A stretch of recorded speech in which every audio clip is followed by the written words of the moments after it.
Hello, Laura. Hello, Stephanie. Nice to see you again. Nice to see you too. And happy September forecast. OMG. Happy September. I can't believe it. The year is already halfway over, Yes. and so much happened in August. Should we start with our August recap? Yes. Do you want to speak about something personal that happened to you? Any like transits that really stood out to you? Ooh, ooh. You start, you start. I need some time to think. Yeah, well, I know I've been texting you like mad crazy over my personal life, but a lot of friendship themes have been coming up for me because of the South Node in Libra in my 11th house of friendships and Venus ruling the South Node being in retrograde. And I've just been, first of all, having a lot of people from my past, specifically women, coming back, like old women from my life and old friendships coming up for review and asking myself, is this a friendship that I want to strengthen? Is this something that I want to keep in my life? Is this something that's worth my time and energy? And, we all talk about romantic relationships. There's books about romantic relationships, how to be in one, how to consciously separate from one. But there's not much out there about friendships, Mhm. platonic relationships. So I was definitely going through some Venus retrograde themes with some friendships in my life. And I think also learning to express my emotions. I feel like Venus and Leo is very much like expression and being able to stand in your own truth and what's true to you was a big test for me because Leo opposes my moon and Venus in Aquarius. And my tendency is to ghost people and shut myself off. But I really challenged myself. I listened to my heart. I listened to my fellow Leo over here. Thank you, Stephanie, for all your advice. And I leaned into the discomfort of sharing my feelings. Yes, yes. Round of applause for the Aquarius Moon. Thank Love you. that for Thank you. you. That's big. That's It huge. was So huge. on brand. I feel like I graduated from some like university of emotional intelligence. Well, I mean, the friendship breakups or disturbances, right, to the dynamic of longtime friendships are so jarring because, like you said, there's not a lot of stuff out there about it. Like, mostly people just focus on those romantic connections. So it's like when it does come to conflict resolution with friendships, um, it can be so uncomfortable. It was so uncomfortable, which is so interesting because one of my friendships, we've known each other since 1994. So our friendship's going through its Saturn return. So it's been 29 years now. And because we've trauma bonded, and we both agreed that we trauma bonded, that now as a healed version of myself, it's like, and I asked her, I was like, what's tethering our friendship now if a part of me who was tied to our friendship is healed? And yeah, it's a very serious thing. Saturn retrograding in the sign of Pisces when we first met. And again, Saturn is like long term, right? So it was like, and one of the questions she asked me was, do you feel like we can still be friends if basically saying if she's not like spiritually woke as I am? Mhm. And yeah, and but just being honest and putting our feelings out there was so refreshing. And I felt like really relationship is about being honest with each other and strengthening your bonds in that way. So it has been a life-changing Venus retrograde for me so far. Mhm. Wow, very powerful. Yeah. Um, the main thing that I can think about is something I wasn't initially going to share, but hell, why not? Um, I'm pregnant. Woohoo! And so Venus retrograde has been so fucking literal because I am a Leo sun, I'm a Leo rising, a Leo Mars, a Leo Mercury, a Leo South Node. And all of this is happening in my first house of physical body and self. And I literally found out I was pregnant like the day after Venus stationed retrograde. And I would have found out sooner, but I was too stubborn to take a test. I didn't want to know. I was like on deadline for my Cosmo horoscopes. And I was like, I can't deal with this. I just need to get through these horoscopes. But it was just so literal. And leading up to the retrograde is like the fittest I've ever been, the healthiest I've ever been. I was like working out 6 days a week, only like 15, 20 minutes a day. But just, I was like dialed in and feeling strong and like, really good. And the second I found out that I was pregnant, my physical body has just, I've been so nauseous. I've been exhausted. And that whole priority shifted. So it's just been very physical for me. And I am praying to Venus and all of the planets that when she goes direct on September 3rd, my nausea goes away and I can start increasing my movement again. But yeah, it's just been so literal in that way. And as an astrologer, did you know that that was a possibility? Like when you were looking at Venus, where you're like, oh, that might happen? The day that I took the pregnancy test was the first quarter moon in Scorpio. So the sun was at 2 degrees, the moon was at 2 degrees in Scorpio, and my rising sign is 2 degrees Leo. And I knew, I was like, I'm going to be pregnant. Like, that's what this is about. Because it's all impacting that first house of physical self. But right. Venus retrograde, I thought it would have more to do with my sister. I thought because. Yeah, you said that. Yeah. And the first house is part of your relationship axis. So I was like, oh, maybe we'll be dealing with exes or something annoying like that. But no, it's been quiet, knock on wood. Yeah. So it's like the cosmic forces saying, haha, Stephanie, you can't predict it. You can't predict every transit. I know.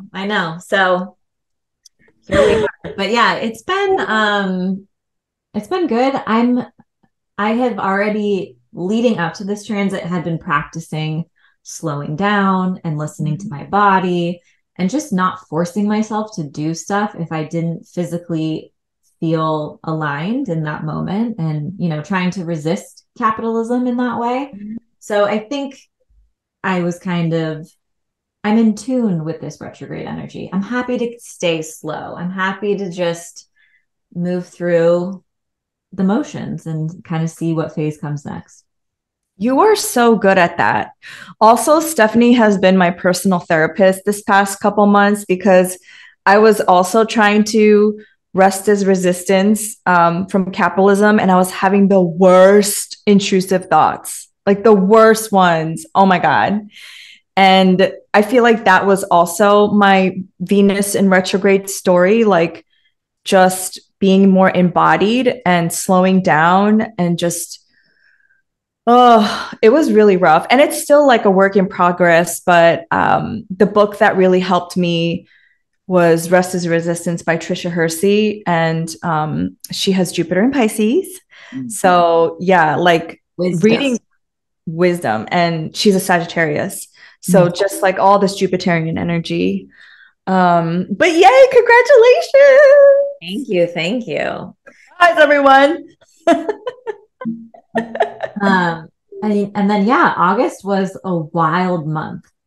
So yeah, which is what we said, right? You were like all the squares to Uranus. And what really stood out to me were the Maui fires that happened on August 8th and the squares to Uranus, Venus squaring Uranus, and then the sun squaring Jupiter. And I remember being like, oh, this is going to be like the climate crisis again is going to come to the forefront of the conversation. Especially with Uranus and Taurus, that earth sign, our definitely carries out that archetypal energy there. Yeah. And then just this past weekend, recording this on August 22nd, we had a hurricane in Southern California, which is just not normal or normal, quote unquote.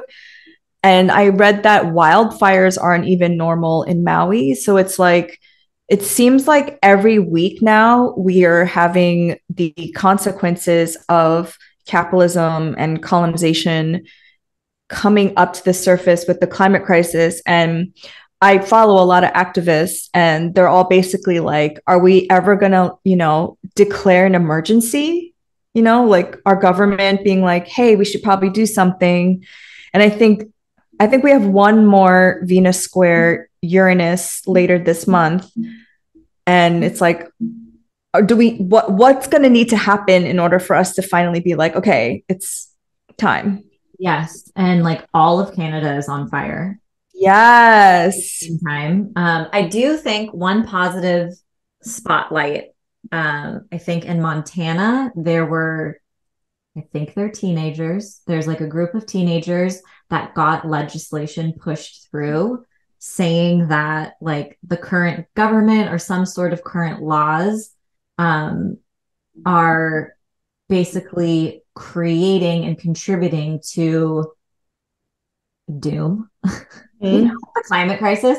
So that's the first legislation that has taken place like around the climate crisis and future generations that's actually been pushed through. So that is kind of a bright spot. And hopefully we'll see maybe more of that come through once Venus goes direct.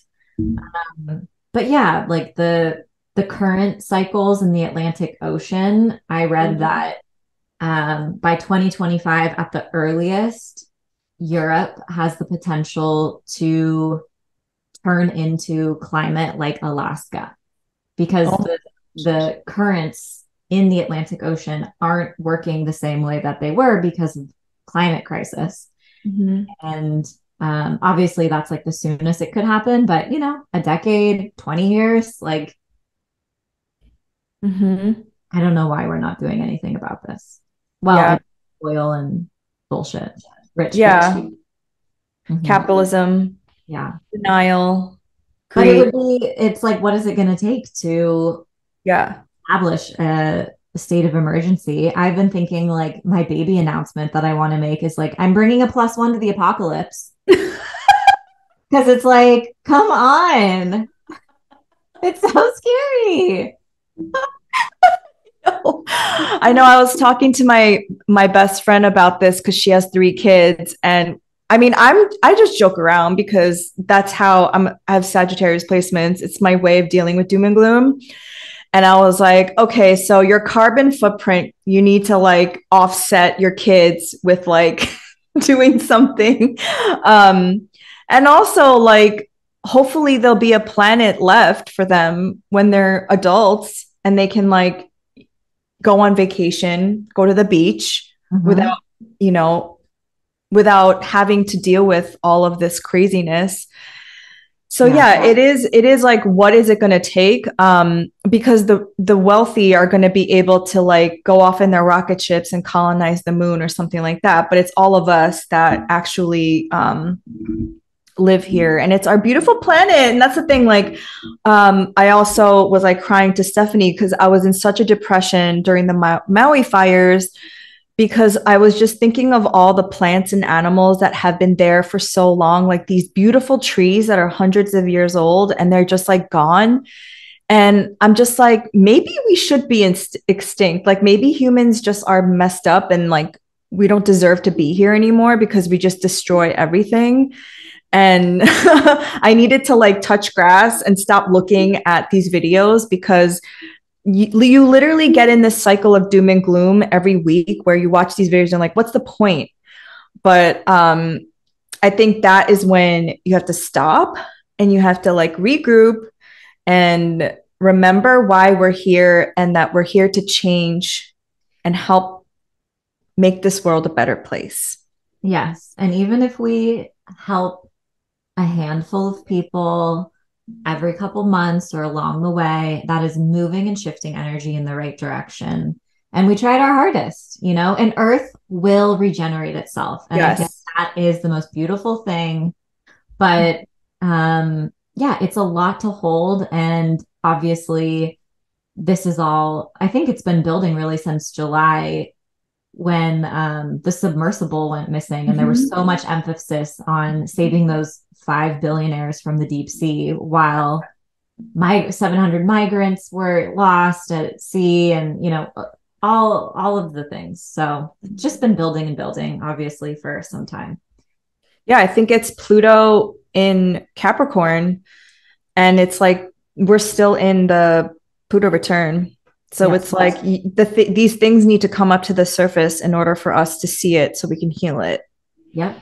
But I am hopeful that because the first piece of legislature was passed in Montana, I'm hopeful that we'll see more of that kind of become a focus. But yeah, that was a big one for August. And then obviously the Venus retrograde is hitting everyone, celebrities, far and wide. Yeah. Everyone's my friends were like, what is going on? Everybody's breaking up. And I'm like, it's the Venus retrograde, but it rules the South Node in Libra. And Libra is a sign of relationships. And this Venus retrograde has been particularly nasty. It has gotten the victims of Justin Trudeau and his wife. Justin, like I know him, is the Prime Minister of Canada. And apparently his wife was having an affair with Idris Elba. Yeah. No. Yeah. Oh my God. Like, and these breakups are messy. Like, we're getting back into the messy, like, divorces. That's hot. And it's very hot.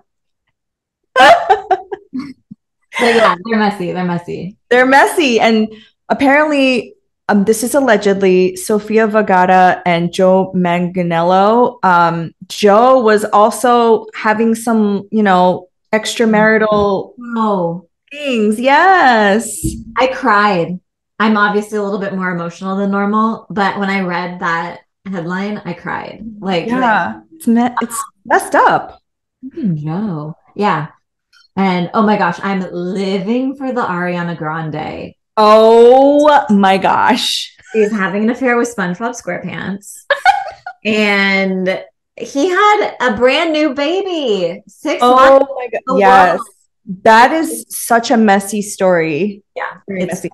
So these are super messy. And Leo is the sign of, taking up space, celebrity, big, so we're seeing all of these wild and dramatic breakups, especially because Venus was co-present with Mars and Leo for so long. Yes. Yes. And then Britney Spears and her husband, I mean, that's not a shocker to me, but they're getting divorced. Happy for her. Me too. Yeah. I looked at his chart after they got married, and he is a mutable shit show. I've never seen so many Virgo, Pisces, Sagittarius. I was like, holy smokes. Yeah. So she's dodging a bullet, but yeah, it's awful. And he's like threatening to extort her. It's like, come on. Yeah, that didn't seem like it was gonna last. Sorry, Brittany. But and then Sophia Bush and her husband, I don't really know her husband. I don't know if he's famous, so I didn't even like care to Google. But apparently they were only married for 13 months. But yeah, another victim by Jeremy Allen White, who is the star from the show Bear, and his wife also, and he's already moved on. Like, he's already like seen around hooking up with people. A supermodel, I saw, and then he left a comment on, I think, Alexa Demi's. Calvin Klein ad. I was like, I'd leave the same comment if I were him. Shoot your shot. But yeah, and then Kiki Palmer and her baby daddy. Yes. They broke up. Wait, but can we just say, she has the most epic, so she made a collab with Usher. She did? Yes. I think it's called Boyfriend. So she came out with a song, and she's, I think, in the video or on the song. And it's like kind of like a rebuttal to the whole thing, because her baby was giving her shit for looking hot. I'm sorry. At an Usher concert. And so they decided to collaborate, and now they're out with, I don't know if she's on the song. I don't know particularly what the song is about, but I think it's called Boyfriend, and she's definitely like in the video. Good for her. And she is a Virgo. Yes, I was like precision. She knew how to swim. And Virgos are hyper independent, especially the women, I find. And yeah, she's a very iconic Virgo. Yeah. So it's been messy in celebrity land. And it's so funny because I'm not usually like in the know of celebrity gossip, but for some reason, this Venus retrograde in Leo, I've been so interested in everyone's tea and messiness. It's nonstop. It's hard to avoid. I'm like, and then I go into these rabbit holes of like, wait, who are they dating now? Who were they cheating on them with? Like, oh my gosh, what's going on here? I know. It's been good. It's been good. Anything else that happened in August that you remember or that stood out to you? You should share about the tours and all of the money that women are making. Oh, yes. So, the Barbie movie we spoke about last month it was released the day before Venus stationed a retrograde. And I read a couple of articles. New York Times did one. I think Fortune did one. The Wall Street Journal wrote about how the Renaissance Eras tour and the Barbie movie, they all combined gross $7 billion. And they actually stimulated the US economy. Because if you think about it, like Taylor Swift's Eras tour, for example, like people go and travel to go see her concerts. And they have to spend money on airplane tickets, hotels, foods. They're stimulating the local economy. And so she had, and also Beyonce, but Beyonce had like a world tour. Like basically the women got people in America to spend money and stimulate the US economy. And there were all these articles about how they were trying to study it, like what is up, like what, like kind of trying to figure this out. And I'm just like, isn't it kind of obvious? Like just invest in women. Right. Very simple. Very simple. Study. Like invest in women creators who create art for women. Mm-hmm. And like all of these have the Venus in Leo in common. Like women were celebrating girlhood and dancing and dressing up, wearing pink, wearing glitter, you said like friendship bracelets. And it's like, that's what we want. So just give it to us and we'll spend the money. And Venus is all about worth and value. And you end up spending money that you value things on. Mm-hmm. So I thought that was interesting. Yeah, no, that was a really, really good call out for August. Yeah. So we shall see what happens in September when it goes direct. Yes. And that is how September starts out, which is so exciting. So September 3rd is the day everyone's been waiting for, because Venus goes direct in Leo. And it's been retrograde since July 23rd, and it's been in Leo since God knows when, sometime in June. A very long time. Mm-hmm. So it will station direct at 12 degrees of Leo. So like I always say, if you have planets or placements between 5 or 17 degrees of Leo in particular, but also Aquarius, Scorpio, and Taurus, you'll feel the station the strongest. And this is like our turning point. This is a moment of clarity. What do you think about the station? Mm-hmm. I think, like I said, I think because I was also paying attention to this Venus retrograde the most, it was very pivotal for me personally, that I feel like when it goes direct, it's almost like, okay, now we're going to move forward on something. the things that we started reviewing and the things that came up during this retrograde, because retrogrades were just about going inward and reflecting. I do think it's interesting that there are a couple days that Mercury and Venus are retrograde at the same time. It's between like August 23rd and September 3rd. So I'm just wondering, like, and those are two personal planets. If, you know, exes come back, right? Or like old coworkers, old people from your past, because it seems like the cosmos are like, there's something that you need to close out on, like a chapter or a phase or a cycle that you maybe didn't heal from. And this is your chance to do that. Yeah. I would say it might be a little bit more chaotic during that, you know, that 2-week period. And I see the Venus retrograde story as like a 3-act, you know, kind of play, right? So this is our final act. And whatever we were reflecting on during the retrograde, now we can move forward with clarity and that Leo confidence. Yes. And Venus will be visible in the sky when you wake up, which I always love to do. I always love to wake up early and see Venus. And so, like, when I think about that spiritually and energetically, when you can now see Venus again, it's like all the things that rule Venus in your life that maybe have been like stalled. So relationships, money, some opportunities might have just been stalled in order for you to like review and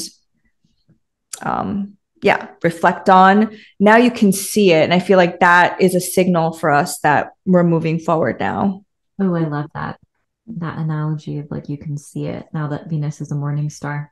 Yeah. September 4th. Yes. Mercury in Virgo, trine Jupiter in Taurus at 15 degrees. This also happened on August 9th and will happen again on September 25th. So I think this is pretty cute. Mm-hmm. Mercury, you'll want to go back to August 9th, look through your emails, your photos in your phone, or if you journal, go back to August 9th and see what was going on. But generally, Jupiter is a planet of support and wisdom and good luck. And Mercury is the planet of communication. So this is usually a great time to make progress on some of your ideas, to get support on some of your ideas, to communicate effectively.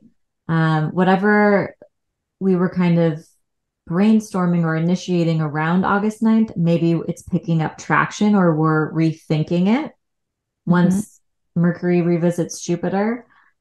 But yeah, I really like this. I think what we said back in August was that this would be a good day to send messages to people and like announce something maybe, because Mercury in Virgo is very strong. It's in its domicile, and Jupiter is about expansion. So maybe during this time, something returns, you review something because Mercury's in retrograde now. But yeah, this is really harmonious aspect. And keep in mind, it's the second chapter of this aspect. So there's going to be the final pieces of the puzzle will arrive on September 25th. Yes. And on the same day, Jupiter goes retrograde, which I think is so kind of like a cosmic joke, right? Like Venus goes direct the day before, and then our other benefic, our other sweet planet in the sky decides to go retrograde the next day. You know, I think the days that the outer planets, the planets that are further away from us, generally these retrograde periods don't affect us the entire time. It's just the days that they go retrograde or direct. So we'll be noticing it in the Taurus part of our chart. But yeah, it's happening at 15 degrees. So if you have fixed sign placements around that point. Yes. I think it's more significant too if you're ruled by Jupiter or if you're in a Jupiter perfection year, right? Yes. Because I find with the outer planets, most people don't notice it unless you're ruled by that planet or it's moving over your personal planets. Absolutely. Absolutely. Such an important point. Yeah. And this is the time for us. I think this is also kind of like an anti-capitalism transit, because if you think about it, Jupiter is this planet of expansion and growth and our dreams and going after, our goals. And now we're entering a retrograde period, which is going to invite us to slow down and to reflect on the ways that we've already expanded. And maybe we haven't sunk deep enough into gratitude for that. Maybe we've been just pushing forward and wanting more. And this is a really important time, I think, to reconnect with our gratitude and to reflect on all of the ways in which we have grown and transformed over the past few months. And then also to rethink our beliefs and our spiritual practices and our goals and the ways that we do what we want to expand and what we want to birth and create in this world. In ancient astrology, Jupiter represented semen. So, I think it does have to do with what we want to create. I love that you said that, because I was just thinking sometimes expansion is not a good thing. I think there is something to be said with ideas around exploration and manifest destiny, and like all these people back then they thought they were having good intentions, right? But then they didn't realize that their actions also were oppressing other people. And so I feel like a retrograde is the time to kind of ask yourself, like, is this okay? Am I, like you said, like, is more better? Is expanding better? Is growth at this level better? Maybe sufficiency is where we find abundance, and like what we have and the resources we have is actually more than enough. Because it's also in the sign of Taurus, right? Like it's very grounded, it's very earthy. And I feel like our planet doesn't need more extraction at this point. We need other retrograde words are like reparations and rejuvenation, regeneration, and maybe not taking anymore. Yes. You just said something, but my brain has been melting the past couple of weeks. So move on, carry on. They'll come back. So September 6th, the sun in Virgo will conjunct Mercury in Virgo at 13 degrees. I love a fucking Kazemi. Yes, I do. They are delicious. And this one is happening at 13 degrees of Virgo. This is our aha moment during the Mercury retrograde. This is a period of clarity and divine downloads and synchronicities, and the universe just showering you with knowledge. Yeah. It's quite sweet. Well, it's sweet because also Mercury is in its own sign and the sun is in Virgo. And some key words that I think about Virgo are editing and like removing all the stuff that's not necessary, like pruning, cleaning, being detail oriented. And there's something about Virgo that just feels like clear. I don't know. Yeah. I mean, you have Virgo placements. What are some of your words? Yeah, like refinement, precision, critical, but dedication, commitment, harvest, right? It's the sign of the harvest. So yeah, I think this could just bring some really interesting information our way, maybe even some exciting opportunities. When a planet sits in the heart of the sun, it is said to be strengthened. And like you mentioned, Mercury is already exalted in the sign of Virgo. So even though it's retrograde, this is a moment, like a temporary moment in the retrograde journey where we are getting just like psychic beams pumped into our head. And I love that for us. Yeah. Same. I meant to say Mercury's exalted in Virgo. Yes, yes. It's a domicile. Yeah. It is. It's domicile and exalted. Yeah. Yes, that's true. Mercury really likes Virgo. So that's definitely an important date to pay attention to, especially if you've been kind of like, what the fuck has my retrograde story been about? And if you're feeling confused and if you're feeling, it's easy to get consumed with feelings of like delays, setbacks, like I'm not doing enough during retrograde periods, but they come around to give us the gift of slowing down, because I don't know about you, but most of my like $1 million ideas come when I'm either resting or when I used to get stoned and take a bath, or when I, would just choose to rest. That's when a lot of my intuitive hits would come through. Yes, actually, I'm so glad you said that because like I mentioned before, I was having all of those intrusive thoughts. And I realized that our intrusive thoughts come from actually our stomachs not being able to process trapped energy, like old emotions tied to the past. And like Virgo represents our large intestines or small intestine. It's the longest organ. And Virgo needs time to process something before it like gets into the poop trap. So I realized that a lot of my, because I also think like Virgos are super judgmental about themselves and hypercritical because they feel like they're not doing enough. I have a Virgo midheaven, which is opposite my sun. So I always feel like I'm not doing enough. And I always feel like it's never good enough either. And a lot of that comes from just being under capitalism and tying my worth and my self-esteem to the amount of money I make. And that's also tied to trauma from my immigrant parents. And there's just a lot that's tied there. And it's all trapped emotionally in my stomach. So I started running. I mentioned that last month. So I could move the energy out of my body. And then once I started doing that, it helped me to sit in stillness. And then like my mind started to quiet down. So it really is like our body is 95% in control, and learning to have body literacy is like everything. And, Virgo is about the healer.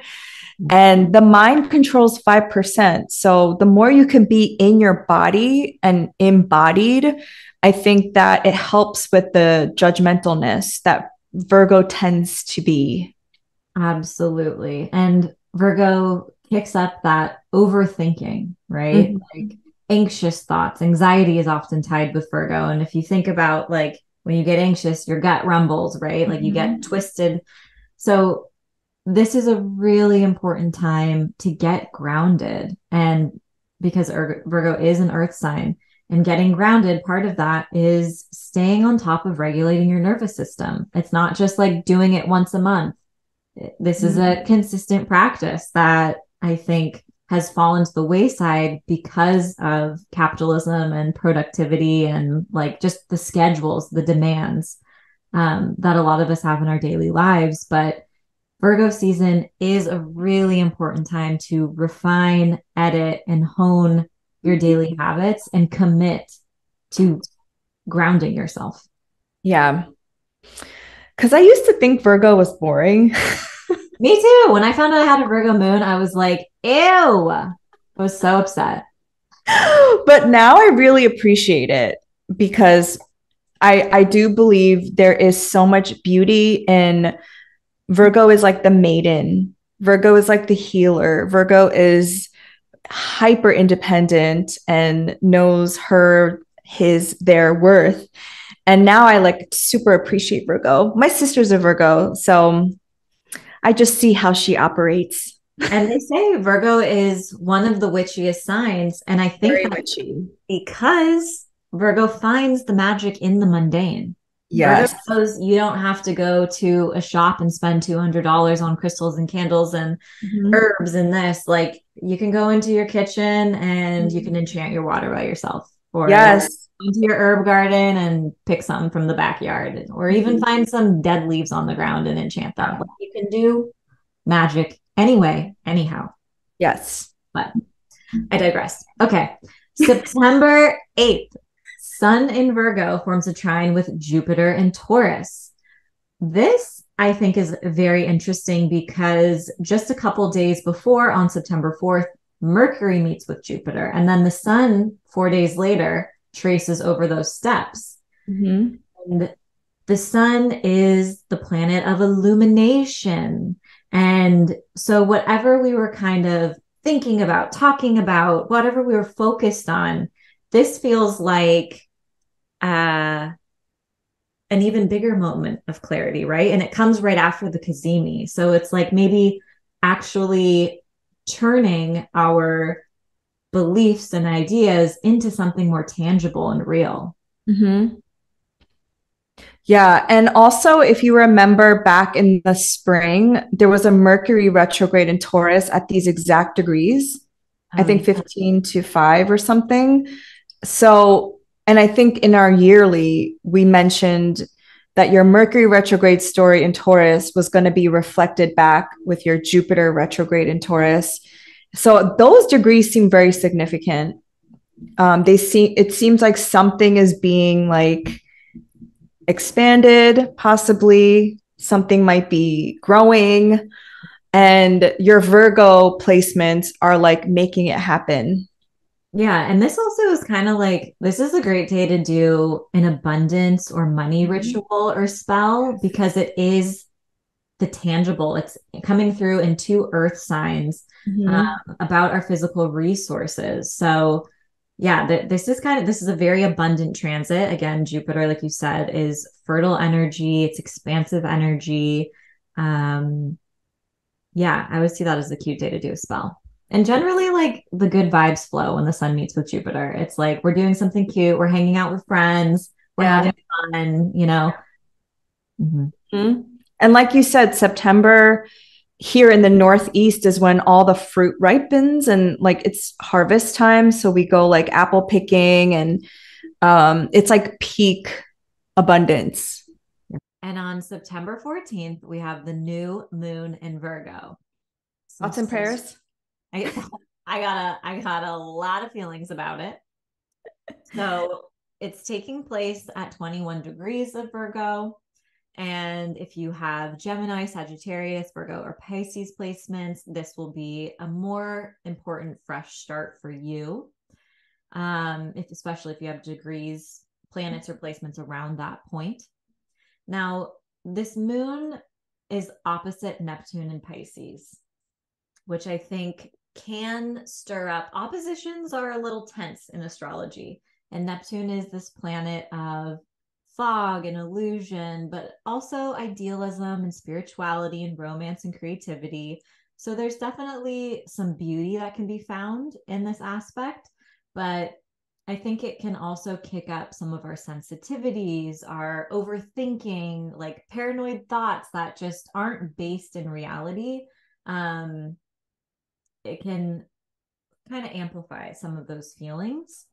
Mhm. Uh, but what is lovely about this lunation is that it is forming a grand trine because it will form a trine with Uranus and Taurus and with Pluto and Capricorn. So we have the three earth signs connecting. Mhm. And anytime there's a grand trine in the sky, three areas of our birth chart are in harmony and communicating and supporting one another. So I see that as pretty cute. I do. I have to say, this last new moon in Leo that we had recently, I felt like for the first time a little lost because when you don't have, and it was also when Venus was invisible too, like because it was under the beams. I felt, um, as we're all kind of animalistic in some way, we all have a primal nature. And when you don't see with the light of the moon and it's completely dark, I feel like sometimes we feel a little lost.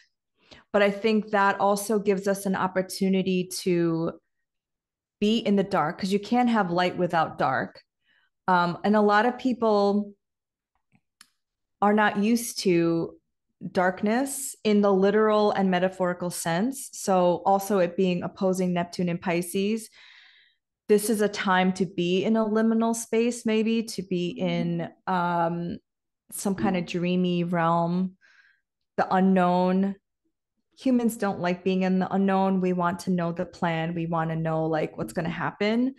But there is something to be said about being sitting with darkness in a I like that. And it's a beautiful time to get lost in your imagination and your fantasy, but to not put the expectation on whatever is coming through that you have to seed it and turn it into a reality. Like this is a time to explore and create, but not necessarily to commit. So, yeah, and new moons are when we're relying on our instincts because it's the darkest time in the sky. So that makes a lot of sense. The ruler of this new moon, it's always very important to look at who's the moon answering to. The moon will be answering to Mercury retrograde in Virgo. What I think is also interesting that I literally just noticed at this very second is the new moon is taking place at 21 degrees, and that is the station degree for Mercury retrograde. Mercury went retrograde at 21 degrees.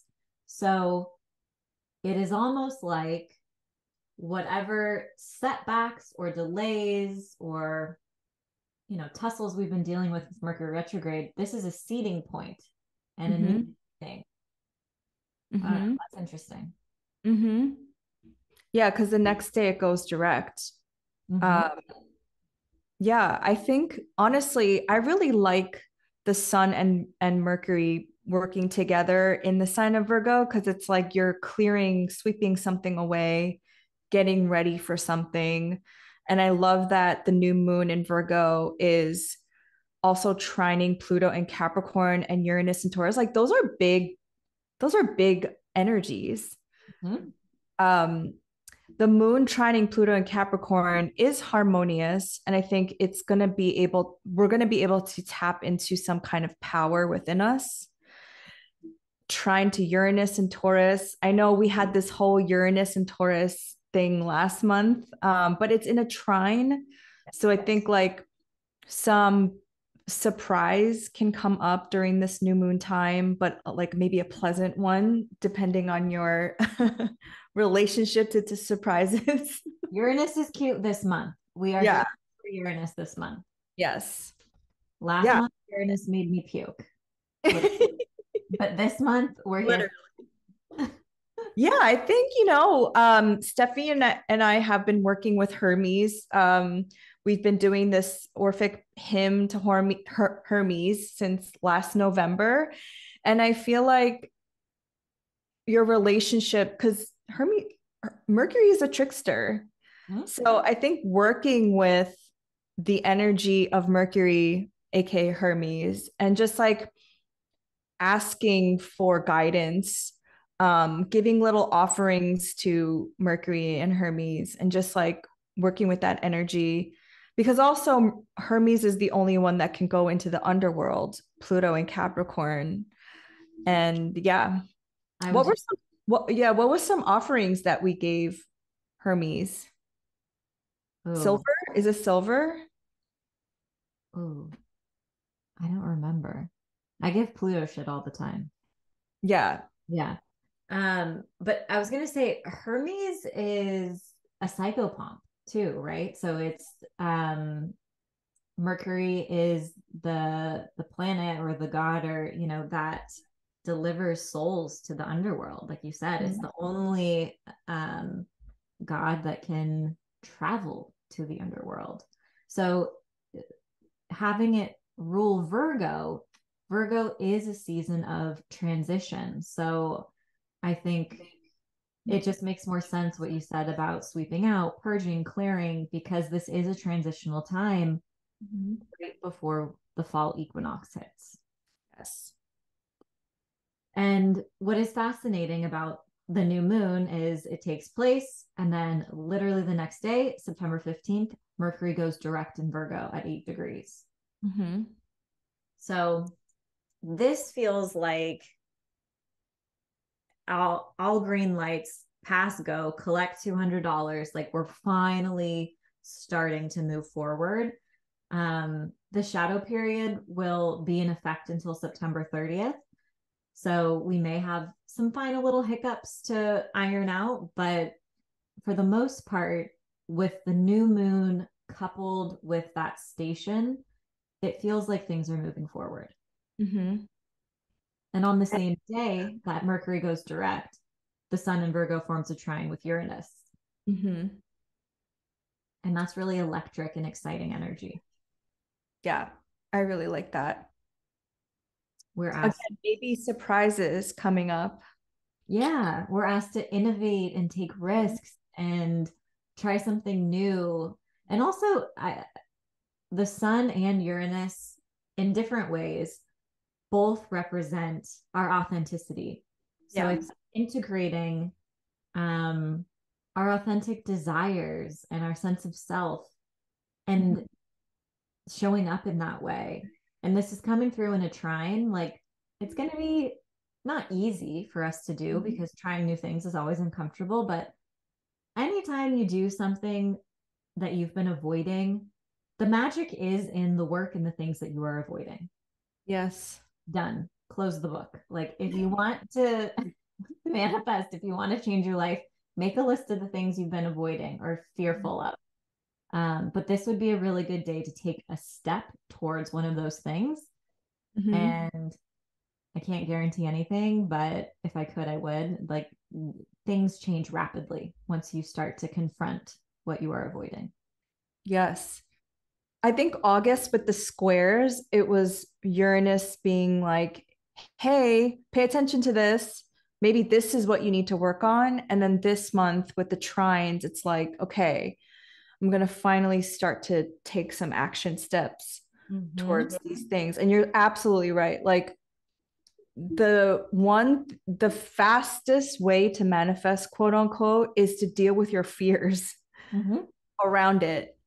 I mean, that is like the root cause of the resistance that's holding you back. So if you can take advantage of these earth sign energies and all of these trines, it is to take slow, incremental action steps to create change. Yeah. Yeah. And then September 16th, we have Venus and Leo square Jupiter in Taurus. Mhm. That's happening right now as we record. Yes, it is. Woohoo! And this is a super cute aspect. You know, our two benefics are coming together in the sky. And even though it's a square, we don't really care. We still think it's adorable. Um, this can be an overindulgence kind of moment. Mhm. I had a couple days without nausea and I was feeling real bold and fierce. And I was like, I can eat whatever I want again. And last night I indulged and just ate regular human food because I've just been eating toast and rice for Mhm. weeks. Oh gosh. And so I had some delicious normal human food. And I woke up in the middle of the night and I was like, I'm going to fucking yak. So Venus and Jupiter can, be a little bit about indulging. Hmm. But generally it's like a period of celebration and Yeah. yeah. It feels very sexy. I think we said this on June 10th. Like it's like a fun party aspect Yes. that can get a little out of control because Jupiter is in Venus's sign, and Venus and Leo to me is like, let's go to a disco, let's go like dress up and be sexy, you know? Mhm. I really obviously like this. It's two benefics, and squares are the aspect of, yes, conflict, but also passion. Mhm. And this is the final chapter. So this is the third time this aspect is happening this year. Mhm. and it's taking place at 15 degrees. It took place, like you said, on June 10th was the first time, then August 22nd, and this is the final chapter. So whatever kind of storyline or threads have been Mhm. weaving through those days, this is a moment of resolution, celebration, and expansion. Mhm. September 19th, the Sun in Virgo opposes Neptune in Pisces at 26 degrees. Well, I think we talked a lot about this kind of aspect with the new moon, since it is opposite Neptune, and you did such a like eloquent job of describing kind of how that aspect comes to life. I I think this can also, the sun is our vitality, so sometimes we're a little more tired. That might Mhm. be something else to name that could, in a practical way, how it might manifest. Mhm. Um, but yeah, confusion, misunderstandings. Like this isn't Mhm. the day to like make really, really big important decisions, but like we said, like explore, create, uh, Mhm. play around with your imagination. I think a lot of the time, Neptune oppositions, there's an increased desire to escape. So Mhm. sometimes our sensitivities come up, like, the 24-hour news cycle may be even more exhausting today, or maybe there's some where we just want to check out. We can feel the collective pain and wounding of the world. And yeah, there can be anytime the moon used to form in opposition with Neptune, I would want to get high as a kite. And I would look at my chart and I was like, God damn it. So I wouldn't do it because the moon was opposite Neptune, but it's what I want, what I craved, right? Or to Yeah. get lost in a, um, Mhm. like binge watch The Walking Dead or something like that. Yeah. Oh, that's a good Neptune and Pisces, The Walking Dead. Yeah, I think that, well, oppositions, like you said, it's tense because the sun in Virgo is like, I want to be healthy and focus on my health. And then Neptune and Pisces is like, let's go delulu ourselves into like another dimension, right? And those like two things are at odds with each other. And, at the end of the day, Virgo and Pisces is about healing and health and spirituality. So yeah, we just had a Mars opposed Neptune recently, or we're still going under that transit right now.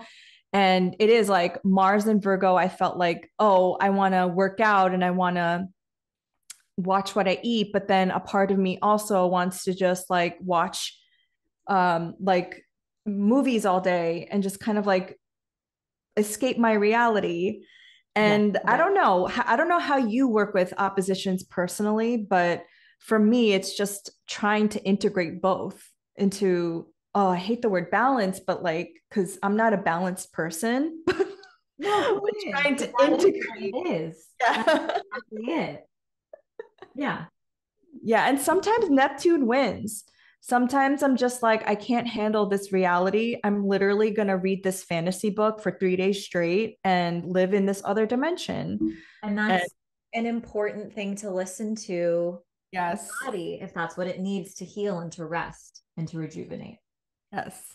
So it's all about balance. Yeah, today is Mars opposite Neptune. And I mentioned The Walking Dead because I just finished one of the spin-offs, the one with Negan and Maggie. And for anyone who watches out there, but it's such, getting lost in a morbid TV show. That's kind of like Sun opposite Neptune kind of stuff. It is very. I haven't watched that series. My Uh, sister's really into it. Um, I'm a it's little so long. scared. Oh my God. Don't be scared. Don't be scared. It's the people that are scary. It's not the zombies. You get so Oh, zombies, but the people are frightening. And like just it's fascinating. When COVID, so I've watched the series twice all the way through, which is psychotic because there's like 11 seasons and like 30 episodes in every season. Mhm. Um, but I started rewatching it again at the beginning of COVID because I was like, well, this makes me feel better about my life. At least we're not Yes. in an Yeah. actual apocalypse, right? But anywho.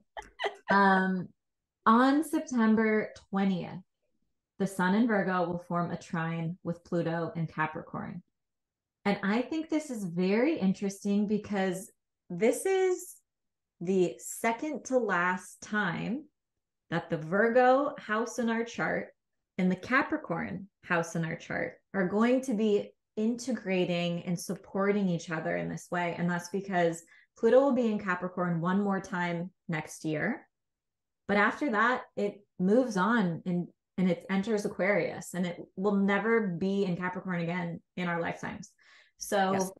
there's integration, healing, empowerment, transformation between these two areas of your chart. So you kind of want to look at what are the topics associated with Virgo and Capricorn, and how have you grown? How can you witness your own empowerment? And yeah, what alchemy has taken place? Mm-hmm. Yeah, I feel like this is a power transit, like the sun, power, vitality, Pluto, power, and like I think we've spoken about this about Pluto before in Capricorn. This is like the rebirth, the regeneration phase of Pluto because it's in its last degrees of Capricorn. And so even another thing that happened in August that I forgot to mention was the Alabama boat brawl. Did you watch Yes, that? yes, yes, yes. And I really felt like that was a representation of Pluto and Capricorn in its last degrees of a bunch of people. If you don't know what I'm talking about, just Google it. But basically, there was this boat brawl in Montgomery, Alabama, and it was a very historic place where enslaved people used to be sold there. And even the boat was named after Harriet Tubman. Mm. And there was he wasn't even a security guard. He was the captain of a boat. And he was starting to become beaten up by a bunch of racist white dudes. And people came, like bystanders came and helped him, which, like, if you know psychology, there's something called the bystander effect, which people don't step in because psychologically they don't, they just don't. It's been studied by psychologists. But what I thought was so hopeful is that people came and helped him, and it like averted, like nobody passed away, nobody was, I mean, people were arrested, but I just thought that was such a Pluto Capricorn, like we're changing the narrative of something that was historically like um you know a really sad story there historically. And so I think this is like our opportunity to change the narrative of an area of our life that has been going under renovation for the last 15 years since 2008. I love that. Put a bow on it. That was perfect. That was it. All we need. I love that. And then September 22nd, we have the sun moving into Libra and the fall equinox. Yes. So this marks our halfway point through the astrological year. It is the time of year where night and day are of equal length. Libra represents this, is represented by the scales and balance and equality. So that all comes through in the archetypes and symbolism. And it's a time for us to reflect on the seeds we planted at the beginning of the year. When you had your spring equinox, intentions, what were you hoping to manifest? And this is a point of reflection and gratitude, and to really go in deeper and look at, wow, look at all the progress I've made in the past 6 months. Look at all of the transformation that's taken place. Yeah, I love that. And it's a day to celebrate. Yeah. Um, do you consider like, so I consider the equinoxes and solstices to be portals. I don't necessarily think like 8/8 or those kinds of dates portals. Like I think portals are these like um yeah, equinoxes and solstices. Yeah, I think the veils are thinner on those days. I think there's something so ancient about these days. Like cultures all over the fucking world Mhm. celebrate these days, independent of one another. Like, what does that say? You know, they're totally portals, and yeah, like you said, it's a moment to celebrate. That's true. And a lot of religious celebrations happen during this time. Like I know Koreans, we celebrate a Thanksgiving, like a harvest. I know this is like a lot of Jewish holidays start at this time. So it is like it's a very special time to celebrate. Mm-hmm. And then September 25th, Mercury in Virgo will trine Jupiter in Taurus. So it's our final chapter, right? It happened back on August 9th, September 4th. Mm-hmm. Getting more support. You're sharing your ideas. Maybe like think of like the archer, you're releasing the arrow and it's finally going far and wide, right? Like something's coming of this, Yes. whatever you've been investing in. And Mercury's direct now. Mercury's direct. Mercury's here to help you. Mercury's strong. Yeah. Yeah. So yeah, that's a cute day. That is a cute day. September 29th, the full moon in Aries happens at 6 degrees, not an eclipse. Sun conjunct Pallas, Athena. The ruler, Mars is in Libra, conjunct the South Node. I hate this moon. I'm just Tell us how you really feel. I think this moon is nuts. It's a little spicy. It's so spicy because on the same day, Venus in Leo squares Uranus and Taurus, and full moons in Aries are already about relationships, right? Because the sun is in Libra, relationship oriented. The moon is in Aries, focusing on ourselves. Mm-hmm. The ruler of this moon is Mars in Libra, conjunct the South Node. The South Node is a point of release. So this just like spews disaster for relationships. Like it's make it or break it moment. It is breakthrough or break up. Not every, fighting, disagreements, frustration. I just don't think it's cute. The one thing that I did think was interesting, and I don't usually work with the asteroids that much, but the sun is conjunct Pallas Athena. Pallas Athena is the asteroid and goddess of wisdom and also patterns. So I don't know. She is a warrior. She's a warrior. Yeah. Yeah, this energy is like, I know what I want, and you're not a part of my story anymore. Like Mars is debilitated in Libra, and it's like a severing quality, conjunct the South Node, which is a decreasing energy. That's like if you're in a relationship that's in rocky ground, like time to pull the plug. Yeah. I mean, we can't give you that kind of advice, but like you might have a reckoning that day for sure. Mm-hmm.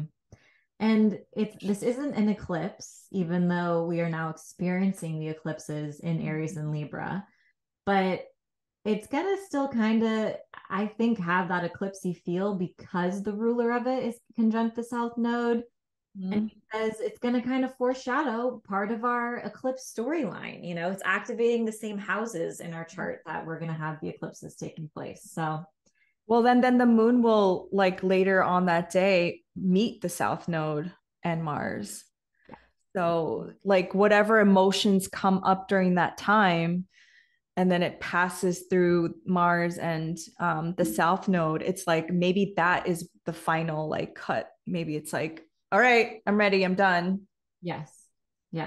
And if I could just say, like, I feel like Aries moons are more Aries than the Aries sun because it's so primal and visceral. It's like sometimes Aries just is reactionary because you're so connected to your instincts.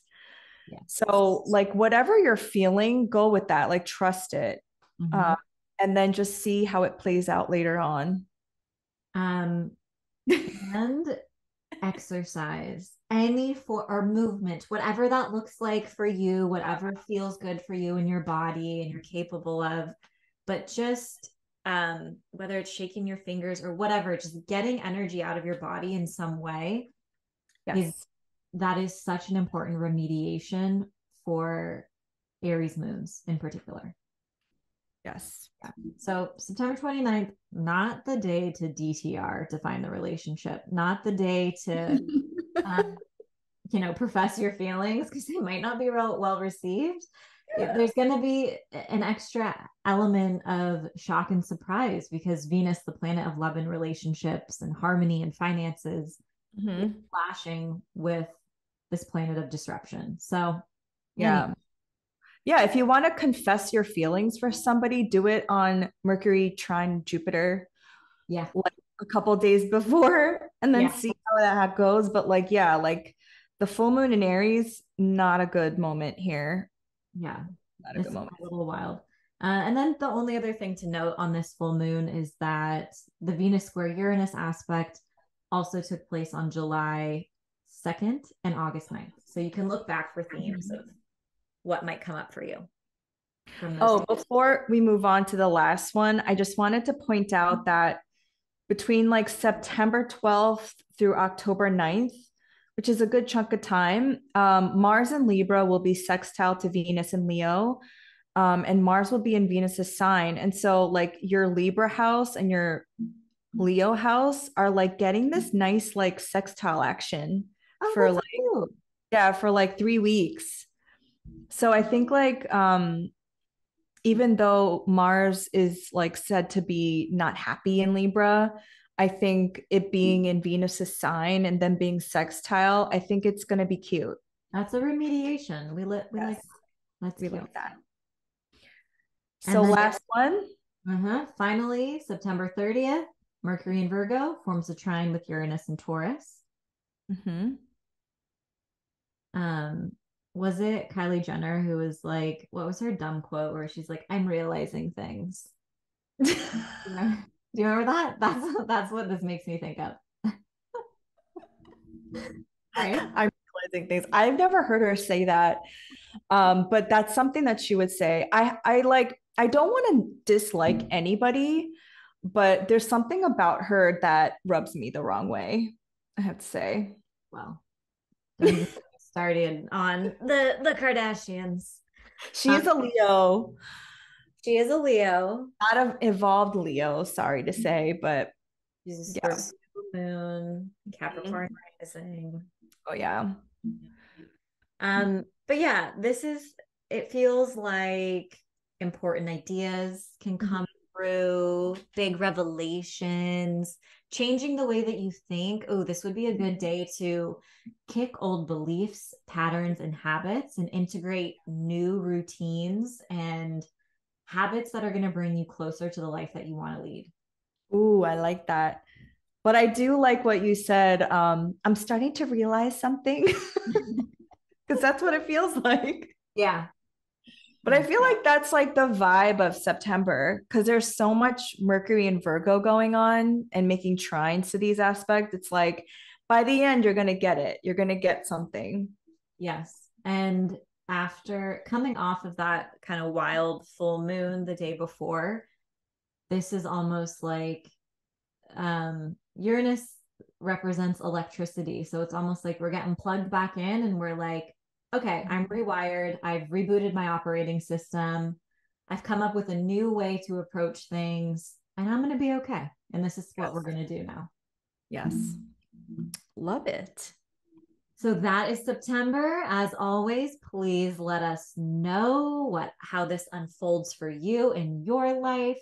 And please like, subscribe, and rate our podcast because we're doing this just for you. Have a great September. Bye. Bye.